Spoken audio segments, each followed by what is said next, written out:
സാധാരണ സൺഡേ എന്ന് പറയുന്നത് ഭയങ്കര തിരക്ക് പിടിച്ച ദിവസമാണ്. ഡാൻസ് ക്ലാസ് ഉള്ളതുകൊണ്ട് 2 മണിക്ക് ഡാൻസ് ക്ലാസ്സിൽ എത്തണം. അതിന് മുന്നേ 1 മണിക്ക് വീട്ടിൽ നിന്ന് ഇറങ്ങിയാൽ 2 മണിക്ക് അവിടെ എത്തുള്ളൂ. കാരണം ഉള്ള ട്രാഫിക്കൊക്കെ കഴിഞ്ഞ് അവിടെ എത്തുമ്പോഴേക്കും അല്ലെങ്കിൽ സമയം ഒത്തിരി ലേറ്റ് ആവും. അപ്പോൾ വീട്ടിലെ പണിയൊക്കെ എന്ന് പറയുന്നത് രാവിലെ എഴുന്നേറ്റ് ഉച്ച 1 മണിക്കുള്ളിൽ എല്ലാ പണിയും തീർത്തിരിക്കണം. അപ്പോൾ ഈ സൺഡേ എന്ന് പറയുമ്പോൾ മുകളിലത്തെ അപ്പാർട്ട്മെൻറ്റിൽ ചേച്ചി പറഞ്ഞു, ഇന്ന് നിങ്ങൾ ഫുഡൊന്നും മേക്ക് ചെയ്യേണ്ട, ഇന്ന് ഞങ്ങളുടെ വെഡിങ് ആനിവേഴ്സറി ആണെന്ന് പറഞ്ഞു, അവർ തരുമെന്ന് പറഞ്ഞു. അതുകൊണ്ട് വലിയൊരു കടമ്പയാണ് എനിക്ക് മാറിക്കിട്ടിയത്. അപ്പോൾ രാവിലെ തന്നെ എഴുന്നേറ്റ് ചെരുപ്പൊക്കെ കുറേ അടുക്കി പെറുക്കി വെക്കാനുണ്ടായിരുന്നു. എനിക്കിങ്ങനെ ചെരുപ്പ് മുറ്റത്ത് ഇങ്ങനെ പാറി പറന്ന് കിടക്കുന്നത് കാണുമ്പോൾ തന്നെ ദേഷ്യം വരും. അതെല്ലാം അടുക്കി പെറുക്കിയതിന് ശേഷം കിടന്ന ബെഡും പുതപ്പും എല്ലാം കറക്റ്റാക്കി സെറ്റ് ചെയ്ത് വെച്ചു.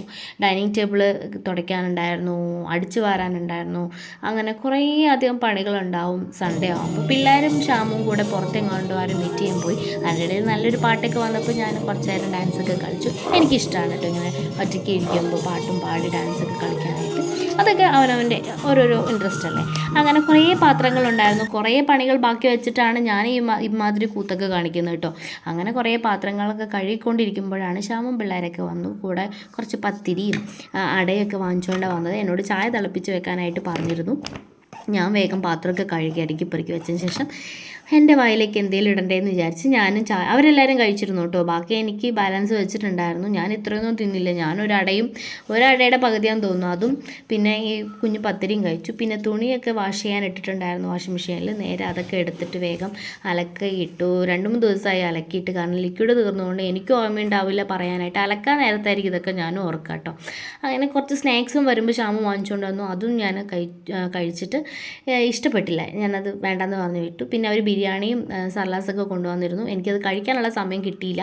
പോകുന്ന വഴിക്കാണ് നമ്മുടെ ഒരു ബസ് കത്തിയത് കണ്ടത്. ദൈവമേ, ഞാൻ ആദ്യമായിട്ടാണ് കേട്ടോ ബസ് കത്തി ഇങ്ങനെ കിടക്കുന്നത് കാണുന്നത്.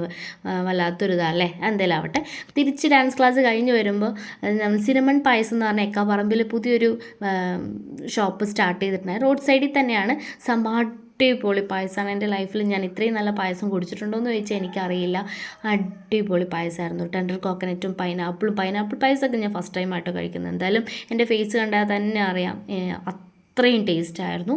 എന്തായാലും അത് ഐക്കാപ്പറമ്പ് വഴി പോകുന്ന ആരെങ്കിലും ഉണ്ടെങ്കിൽ അവിടെ നിന്ന് കുടിച്ച് നോക്കുക. അവരുടെ കുറേ ബ്രാഞ്ചസ് ഇവിടെ മലപ്പുറത്തും അവിടെ ഇവിടെയൊക്കെ ആയിട്ടുണ്ടെന്ന് പറഞ്ഞു. അപ്പോൾ ഇന്നത്തെ വീഡിയോ അത്രേ ഉള്ളൂ. Tata bye bye, see U.